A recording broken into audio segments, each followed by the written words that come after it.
વડોદરા મહાનગરપાલિકા ખાતે municipal commissioner Arun Mahesh બાબુની અધ્યક્ષતામાં રિવ્યુ બેઠક મળી હતી. બેઠક દરમિયાન શહેરના વિકાસ કામો, રોડ, રસ્તા, પાણી પુરવઠો, મોન્સૂન તૈયારી અને વિવિધ વિભાગોની કામગીરી અંગે વિસ્તૃત ચર્ચા કરવામાં આવી હતી.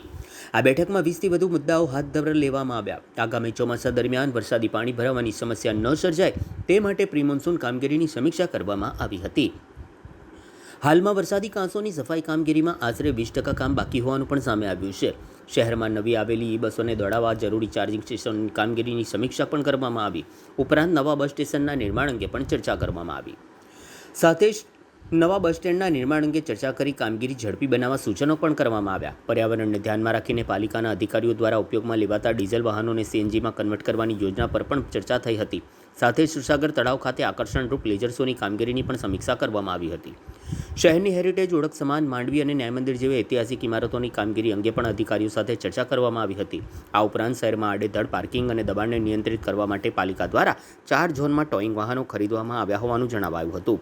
હવે પોલીસ સાથે સંકલન કરી ગેરકાયદેસર પાર્ક કરાયેલા વાહનોને ટોઈંગ કરવામાં આવશે. પાલિકા દ્વારા નાગરિકોને ટ્રાફિક નિયમોનું પાલન કરવા અને દબાણ ન કરવા અપીલ પણ કરવામાં આવી છે.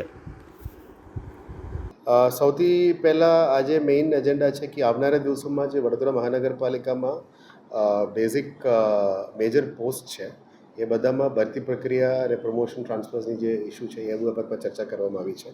એમાં ખાસ કરીને સિનિયર પોઝિશન્સ ઘણા સમયથી પેન્ડિંગ છે. એમાં બઢતીનું પ્રક્રિયા બધું હાથ ધરવામાં આવશે. સાથે સાથ જે લોકોની પણ સમયસર જે પ્રમોશનની ઇસ્યુઝ છે, કોઈનું સમય મર્યાદા થઈ ગયું હોય તો એને પણ પ્રમોશનની પ્રક્રિયા કરવામાં આવશે. એટલા માટે વિજિલન્સ એન્ક્વાયરી હોય, કોઈનું ઇન્ક્વાયરીઝ પેન્ડિંગ હોય, આ બધા જીએડી પ્રમાણે અત્યારે આ ચર્ચા પરામર્શ કરવાના છે. આવનારા દિવસમાં જે સ્મશાનમાં પણ જે પ્રગતિઓ છે, જે પણ નાના નાના સમાજોની પણ મુદ્દાઓ છે, સમાજોની અલગ અલગ સમાજોની મુદ્દા છે, એ પણ થોડું સેન્સિટિવ રીતે લેવા માટે અત્યારે હેલ્થ ડિપાર્ટમેન્ટને કીધું છે. આજે ડેપ્યુટી કમિશનર પણ એમપીશ્રી જોડે પણ એક જગ્યાની વિઝિટ કરીને આવ્યા છે. એટલે જે પણ લાગણીઓ છે, માગણીઓ છે, એ પણ કેવી રીતે પૂરું થઈ શકે એ પણ મોનિટરિંગ અમે કરીને નિકાલ કરવાના છે.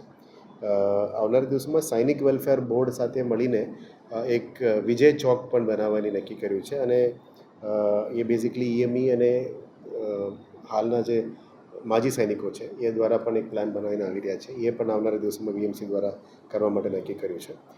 આપ જાણો છો કે સમા સ્પોર્ટ્સ કોમ્પ્લેક્સ લગભગ 10થી 12 વર્ષ ઉપર થઈ ગયું છે અને 15 વર્ષ પહેલાં બનાવવામાં આવ્યું છે. એમાં એક ડાઇવિંગ પૂલ અમુક વર્ષોથી બંધ જ પડી છે. આ ડાઇવિંગ પૂલને કન્વર્ટ કરીને અત્યારે બહુ ડિમાન્ડ છે સ્વિમિંગ માટે. એટલે ફ્યુચર બાળકો માટે શું પ્રક્રિયા થઈ શકે, એટલે આ ડાઇવિંગ પૂલને ચેન્જ કરીને ફ્યુચર યુઝ માટે લગાવવા માટે બેબી સ્વિમિંગ પૂલની પણ જરૂરિયાતની માંગણી આવી છે. એ પણ કરવા માટે નક્કી કર્યું છે. માંજલપુર સ્ટેડિયમમાં પણ આપ જાણો છો કે ટ્રેક જૂની થઈ ગઈ છે. એનું પણ ટેન્ડર પ્રક્રિયા શરૂ કરવા માટે અમારી પ્રેઝન્ટેશન થઈ ગઈ છે. એટલે માંજલપુરમાં ટ્રેક અને ટેનિસ કોર્ટ આપણે બદલવામાં આવશે અને નાનું મોટું જે વધારા કામ છે એ પણ કરવામાં આવશે.